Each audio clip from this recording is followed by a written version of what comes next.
Emily despertou com um sobressalto, o coração martelando no peito. O quarto estava imerso em uma escuridão densa, apenas cortada pela tênue luz da lua que entrava pela janela entreaberta. Ela piscou, tentando entender o que havia tirado seu sono. Então percebeu, havia algo errado.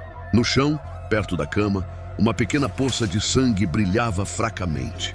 Seu estômago revirou.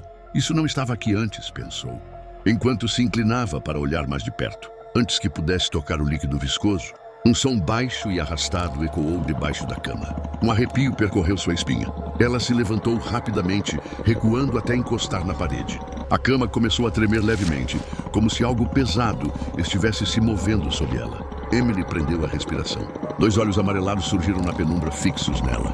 Em seguida, mãos enrugadas e cobertas de cicatrizes agarraram a borda do colchão, puxando com força.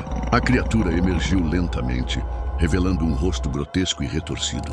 Sua boca se abriu em um sorriso cruel, exibindo fileiras de dentes afiados. Emily gritou, mas nenhum som saiu de sua garganta.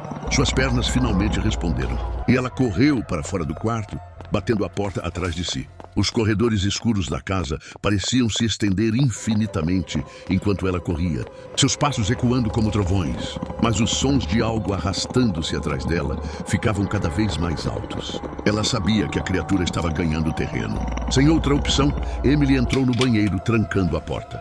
Encostou-se contra ela, ofegante, enquanto os golpes violentos começaram do outro lado. A madeira rangia, cedendo sob a força da criatura. Desesperada, Emily olhou para o espelho. Foi então que percebeu algo ainda mais assustador. Sua própria imagem no reflexo estava mudando. Sua pele começou a enrugar-se. Seus olhos adquiriram um tom amarelado sinistro e suas mãos se transformaram em garras. Horrorizada, ela viu sua aparência se fundir à da criatura que a perseguia. A porta finalmente cedeu e a criatura entrou no banheiro. No entanto, ao invés de atacar, ela parou confusa. Emily sorriu, agora completamente transformada. As duas figuras se aproximaram, fundindo-se em uma única entidade que desapareceu em um clarão azul. O corredor voltou ao silêncio, mas algo ali havia mudado para sempre. O vento sussurrava pelos espaços vazios, carregando consigo risos distantes e sinistros.